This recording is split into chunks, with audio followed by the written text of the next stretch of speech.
What if I were to tell you that you're not actually in control? Free will, a concept philosophers have pondered on and debated since the existence of thought. Some may think of free will and immediately think of freedom, leading to more political debates. But this debate has nothing to do with politics, rather has everything to do with the human mind. Free will. What truly is it and how do people achieve it? How much of it does every person even have? Fatalism is a term used to describe the theory that everything that occurs in reality was destined and determined by a certain fate. Many religions have a sort of fatalism attached to their belief system. Think of, don't worry, it's in God's plan for you, or that was just designated to happen, God's plan, right? Though I'm not here to argue fatalism today, rather, I'm here to argue determinism. Determinism is different from fatalism, despite arguing the same idea. Both fatalism and determinism argue that we as people do not actually have this concept of free will at all. Everything we do is in a predetermined future. However, determinism argues that while, yes, every human has choices that result in a cause and effect like pattern, everything around those choices is almost preset to the point that everything can be predicted, and everything that happens in a predetermined world, where that decision that occurred was basically already preset to happen anyway, due to the combination of a trillion outside factors that were already set. So how in control are we truly? First, I'd like to get scientific and microscopic with this theory, the beginnings and blueprint of all life. DNA. Every single person has a distinct set of DNA which dictates practically everything about who they are, from the color of their eyes and skin to the chemical reactions which occur in their brain. The physical will be the way most recognize and in a certain respect treat a person throughout their life. Then the chemicals in their brain will control them more than we think. Things such as hormonal levels have more of an impact on us than we ever stop to think about. I'd like to start off with a lot of my own experience. I do have bipolar type 1, and a lot of my experience is that I've, in a lot of ways with therapy, have been able to disconnect with my own thoughts of my own life and the way that my hormones and the chemicals in my brain are just making me kind of feel about things. Like, I can feel chemically depressed, I can feel chemically tired and want to sleep in all day. I can feel chemically like I don't want to do anything whatsoever. However, I have trained and gotten myself to a point that I can stay away from that, and I can train my thoughts to know that that is going to end soon, and I know that a new cycle is going to begin.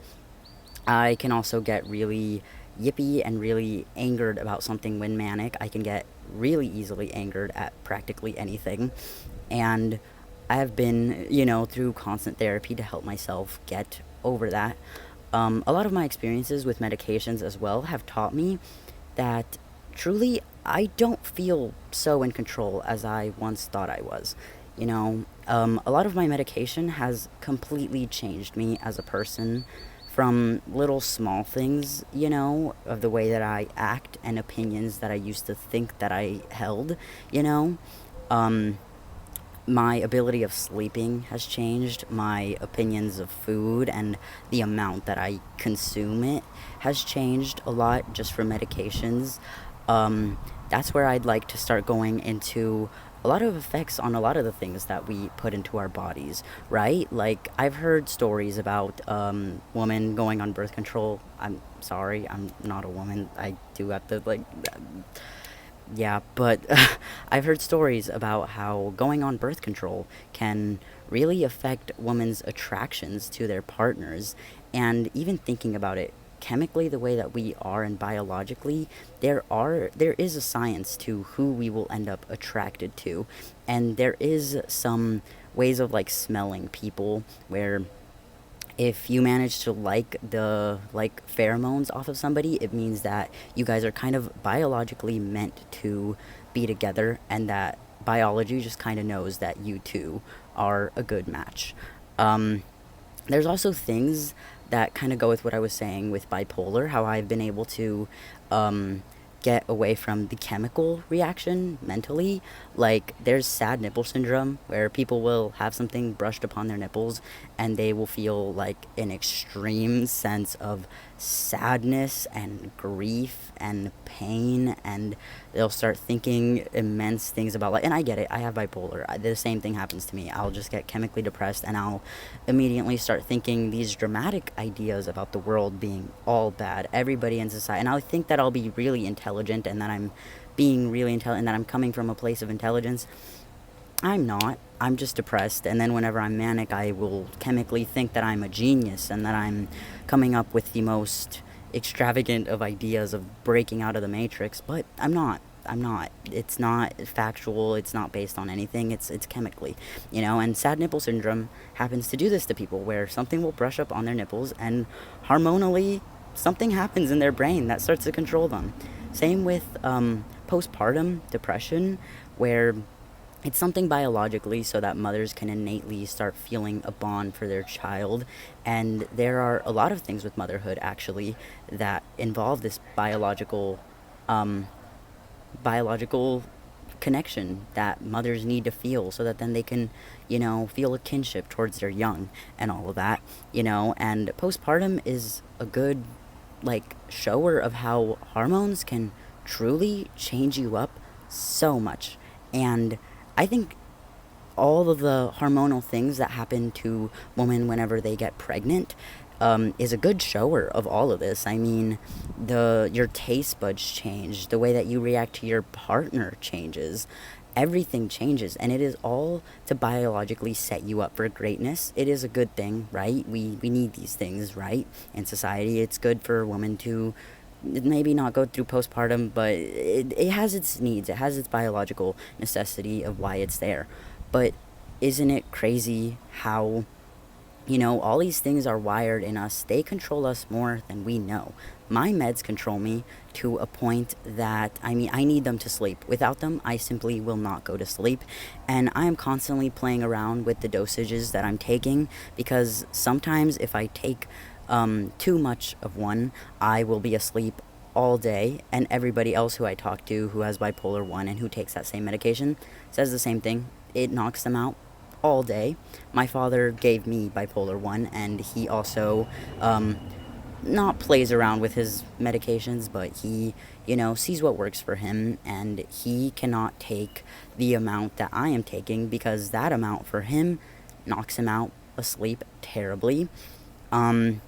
We also both experience the same thing with our testosterone levels. We have very low levels, and so we both experience sluggishness. We both experience being tired at complete random days. Then doctors have told us, well, yeah, you just have to help yourself, because that's why you feel like this about food. That's why you feel like this about being tired. That's why you get so sluggish. That's why it affects your bipolar as well.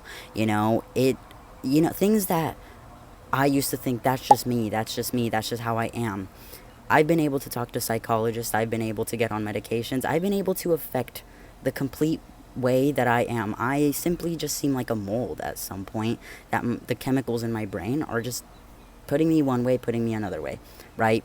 Though I'm not arguing that we are predetermined solely by our DNA, hormonal levels, and chemicals in our brains.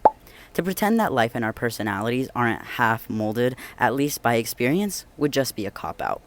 So let's get into experience and determinism. A good way to start understanding determinism is honestly through the butterfly effect, right? And you might be thinking to yourself, the butterfly effect actually proves this wrong, right? It's essentially the theory that if somebody does one thing off of nature's course, then everything will be thrown off, right? If one person changes one thing throughout the day, then the future is going to be changed in a bunch of elaborate ways, because it causes everything to change. And then all these different things happen, and, a bomb could explode just because a butterfly flapped its wings. That's what the butterfly theory is, right? But I want you to think a bit harder about what the butterfly theory is essentially talking about. It's saying that everything affects our determined world, right? Everything affects the world around us. Everything from, you were born and you have all the DNA structure in you. You have your amount of hormone levels, cortisol levels, everything that's running in you 24/7. You have a predetermined way that your brain works. You have a family that you were born into. You have a way that society views you. You have a school that you go to. You have friends that you've made. But think further than that. I mean, the rock that is right next to you, the blade of grass that is right under my foot right now, the sun being at the certain place that it is, everything is at its certain place. And if you truly start to think about it, and you truly start to think about all the little things that are going to create somebody's day every day, you truly start to think, how likely is it that I will span off course? How likely is it?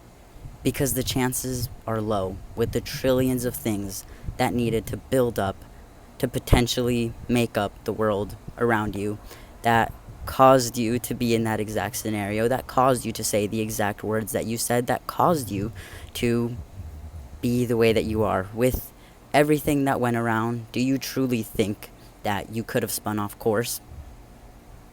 It's highly unlikely. I like to think of it sort of as the Jello theory, or turbulence in an airplane. It's where people get like a little Jello, and they like to explain that you are in here essentially in the Jello. I'm trying to block you from that light because I know that it sucks. Horrible lighting right now. I'm sorry. So you're essentially in this Jello right here. We're helping people be less afraid of turbulence on planes. It explains to you the science that if you are in here flying in an airplane, there is pressure going from this side, there's pressure going from this side, pressure going from this side, pressure going from this side, and you are right here, right in the center. And no matter how much you shake it, no matter how much you move it around, no matter how much pressure you want to put on all sides, you are trapped in Jello. There is pressure from all sides. The plane is not going to fall. It simply won't. That goes against our rules of gravity. That goes against everything that we know. In turbulence, you will simply not fall. And I like to put that in retrospect to determinism, because with all your combined DNA, with every single part of your DNA, with the family that you were given, with everything that they've said, with everything that has happened in the past, all the trillions of things, from the tiny little specks of sand that are underneath your foot right now, from everything, do you truly think you're gonna go off course? This is actually a better frame of the video. It's fucking beautiful. And you might be thinking to yourself, and this is a very popular misinterpretation of determinism. People like to think that determinism equals no consequentialism. Consequentialism being consequences, no consequences. People think that determinism automatically excuses anything that we do, that suddenly you can run around and go and do anything, right? Because we're all predetermined. Who cares anyways? And if you can't tell people that they are predetermined, because now they're going to go around killing people and doing all this bad stuff saying, I was predetermined, sorry, you know? But no, determinism does not argue consequentialism at all. Determinism does not equal no consequences. No, consequences still exist in a determined world, actually. And if anything, it kind of helps strengthen the argument a bit more. In a deterministic world, right? Let's say you go around and kill somebody. Our world is still predetermined with morals, empathy, knowledge, rules, laws. In this world that's determined, it doesn't mean that suddenly there are no consequences. No, my determined self is still determined to think that that's wrong. Everybody else's determined self in this world and in this society is still determined to find that wrong. Determinism has nothing to do with consequentialism at all. They can't exist on the same playing field. So determinism is not that much of a foreign concept to us as we may think. If you are arguing for a deterministic world, essentially you are saying that somebody could predict everything, right? That someone can go ahead and predict our future, that we can predict our futures, that it is predictable. I can't predict the future at all, because I don't know everybody in the world. I don't know everybody's DNA in the world. I don't know every history of the whole wide world. I don't know everything that determines us. I don't know. But what does that kind of start to sound like?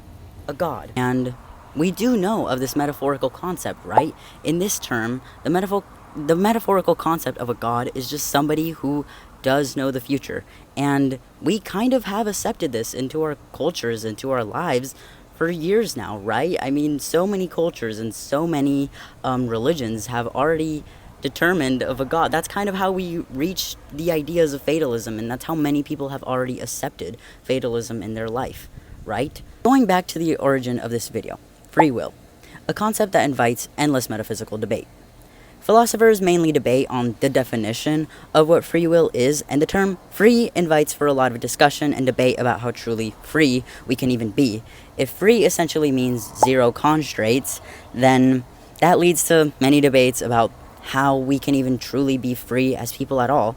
And it also invites a lot of criticism about whether it is even good or, warranted to be 100% free at all, right? That's kind of what people debate about. Well, then you're just going to start going killing everybody, right? So it can even be debated how free we should even be and all of that, but I'm not here to dwell on that. I am here to invite us to talk about the metaphysical debate about free will and how much of it we have. The accepted definition of free will that we will use and that we will start holding our standard to is the capacity of individuals to make choices and decisions independently of prior events or external constraints. Out in our day-to-day lives, we'd all like to believe that, let's say, percentage-wise, we all have 100% free will, right? But we're all born with our own individual blueprint of DNA that dictates extreme parts of how we are in society and thus how we will get treated. We get born into our families that will set up our experiences in life for us. We live in a society with preset rules, regulations, a set understanding of our history and norms. Our free will cannot truly, by our understanding of the definition of free will, be at 100%. Extreme determinism is simply asking you to think about the millions and trillions of things every day that are out of your control. And in the grand scheme of things, it pushes you to think and wonder, what if my free will is truly at 0%? In the grand scheme of things, none of this truly really matters, right? Even if we are in a deterministic world, we wouldn't even be able to tell, and we wouldn't be able to know. Nothing changes whether you know it and acknowledge it as the truth or not. The reason this theory manages to boggle many people's minds is the fact that whether the world is predeterministic or not, none of it truly matters in the end. You are going to keep living life anyways, and knowing that everything was meant to happen doesn't really change anything. I mean, if fatalism, it kind of does change some things because you have a fate and you have a certain belief in something spiritual, something greater than you that is protecting you in most cases, right? Something that wants what's best for you, something that you can reach out to sometimes and be comforted by, right? You can feel comforted by the fact that things are determined in a way that are going to make sense. However, in a predeterministic world, there is none of that, and it is something that is just theoretical. Whether it is real or not doesn't change the way that we live and the way that we feel that the world is anyways. If anything is going to happen anyways, and I am aware that I'm in a predeterministic world, nothing changes, and there's nothing to prove my theory right at all either, which is something that also boggles people's minds, right? Nobody wants to think that if there is nothing like fate, nothing like a god, nothing that is looking out for me, nobody wants to think that scientifically we are in a predetermined world, and it is not something that can be metaphysically proven correct or not. Same with our free will percentage. It can be debated for forever. We don't know how much of the free will we actually have. We don't know if our percentage is closer to 100 or closer to 0. I personally think it's closer to 0 if we start combining all the trillions and trillions of factors, from the smallest of things to the biggest of things, to the experiences that we are bound to be given to had, and the fact that other people also push us into who we become and who we are, whether for better or worse. If we truly start to combine a lot of things, it gets closer to 0, our actual free will percentage. If we start thinking of free will with a certain definition, right? You can always change your definition of free will, and a lot of people have different opinions and different definitions of what free will is as well, which is why the conversation sometimes is different for other people, right? This theory can never be proven true. This theory can never be proven false. If it is determined, we will never know. If our free will percentage is truly lower than we know it to be, we will never know. Grand scheme of things, right, none of this truly really matters. You're going to continue to live your life and form it the way that makes you happy and proud of the life that you've created for yourself. However, it is still crazy to sometimes stop, think, and remember, my percentage of free will is truly lower than I'll ever know it to be. And it could be a big fat 0. All of this was set for me, and in this world I've set for myself, it wasn't created by me at all. Rather, just the person I've come to know as me.